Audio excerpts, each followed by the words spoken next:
Have a good morning. Today is the 5th day of Nissan. Let's get right into the Tanya of the day, page 66 in your Chayenu. We're in the middle of chapter 38. In today's lesson, Kavana, soulful devotion, is superior to deed in terms of dveikos, bonding with Hashem.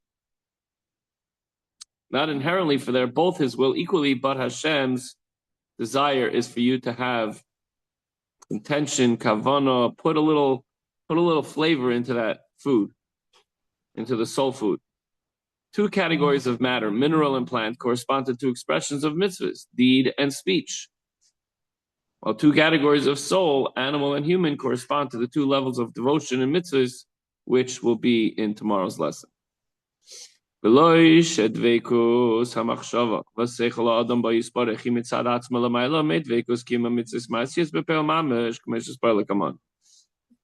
is not that attachment of man's thought and intellect to God is intrinsically superior to attachment through the actual practical fulfillment of the mitzvahs. Remember, we were asking a question, what's if you do a mitzvah without thought, or if you have the kavanah without doing the mitzvah? So if you have the kavanah without doing the mitzvah, it doesn't count for anything. But if you do the mitzvah and you don't have kavanah, it still counts. But it's very important, like we use the mashal of, spicing up your food. If you eat something that's completely bland, you're still getting the nutritional value. Totally like coffee without sugar, right? Coffee with sugar and milk, exactly. You're still getting the benefits, but you're not getting the flavor. So he's saying it's not that the attachment of man's thought, it's not that the machshava and intellect, Hashem's is intrinsically superior to attachment through the actual practice of the mitzvah, as will be explained later. Rather, the kavanah itself is also something that Hashem expects and appreciates and will attach you to Hashem. So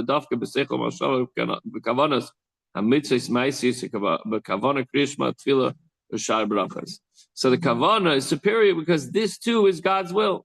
That one attach himself to Hashem by intellect and thought, and by the kavanah of the active mitzvahs, and by one's kavanah during the reciting of Shema and the prayers before and after. And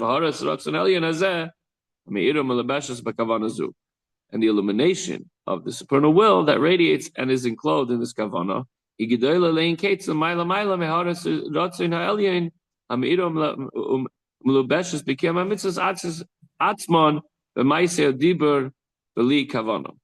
Is infinitely greater and loftier than the illumination of the supernal will that radiates and is clothed in the performance of the mitzvahs themselves in action and speech without kavanah. So if you do a mitzvah without kavanah, yes, you're getting close to Hashem, but when you do it with kavanah, it takes you to such a higher level. Let's go back to the food example. So if you have food that doesn't have spices, you can eat a lot of it, but it's like, you're accomplishing whatever. If you're just trying to fill yourself up, great. But if you take a little bit of food and you spice it up and make it delicious and make it visually appealing and make it in such a way that, you just, all you need is that one perfect bite. And sometimes even if it's much less in quantity, but the quality and the appreciation of it is so much higher. So obviously to have kavanah, and this superiority of kavanah is similar to the superiority of the light of the neshama over the body.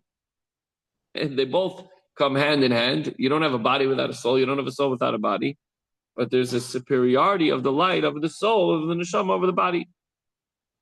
Shehu kli hamalbush haneshama k'meguf hamitzvah atzma shehu kli hamalbush l'kavanasa. So just as the body of the actual mitzvah is a vessel and a garment for its kavanah, so too, well, I guess the opposite way. Just as the body is the vessel and garment for the soul, so too the actual mitzvah is a vessel and a garment for the kavanah.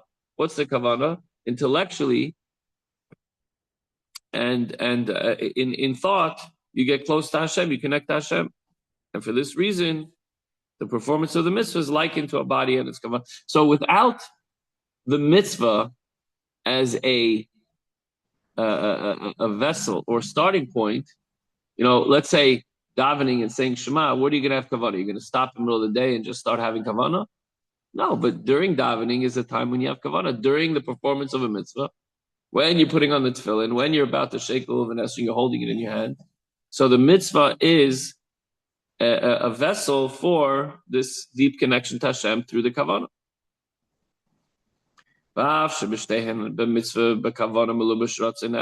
Even though both the actual mitzvah and the kavanah contain the same will of Hashem,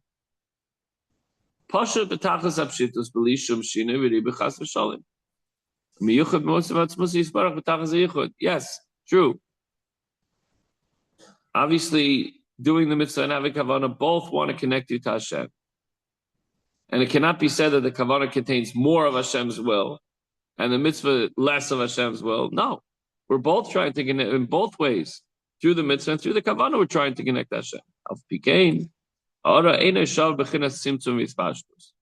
Nevertheless, the illumination of the supernal will in one soul is different in terms of its contraction and expansion.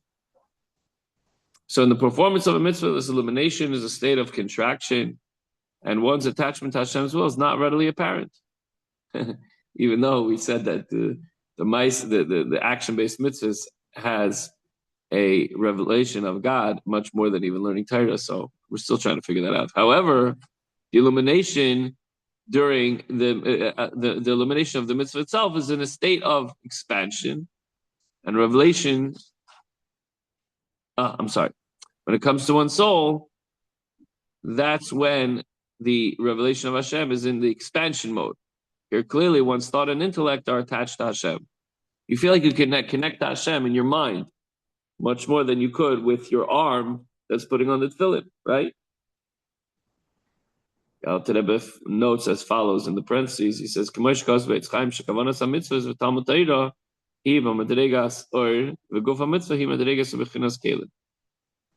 he says that the kavanah in the mitzvahs and in study of Torah is on the level of light, while the body, meaning the performance of physical mitzvah, is more in the category of vessel.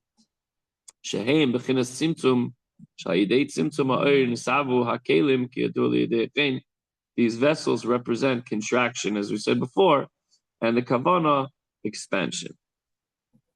So now the Alter Rebbe continues in the analogy of body and soul. They too, the mitzvahs and the kavanah, are differentiated into 4 different levels. The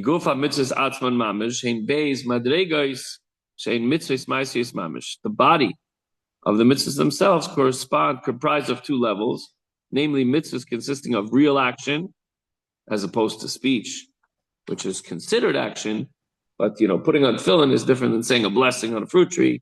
As far as the action, at least from a visual standpoint, it certainly looks like there's more action involved.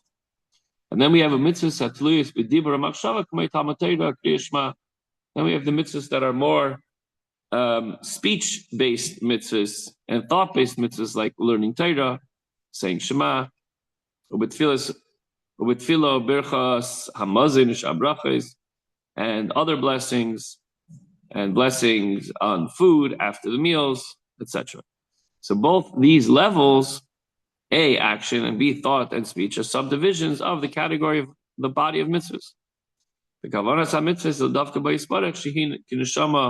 the kavanah, the whole purpose, intention of the mitzvahs, meaning one's intention is to attach himself to Hashem.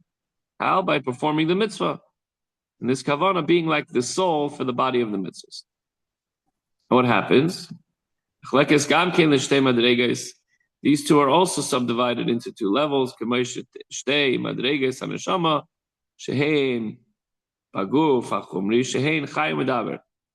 And these 2 different levels are corresponding to the 2 levels of the soul found in material bodies. In our physical bodies, we have 2 levels. One is like the animal, and B, like human, man.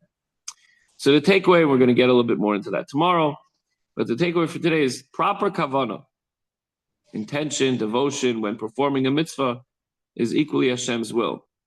You may even argue that it's higher, but they're both with the same goal. Hashem wills the act, but Hashem also wills the heart in the act, the intention, the devotion, and the connection. All right, that's it for today, folks.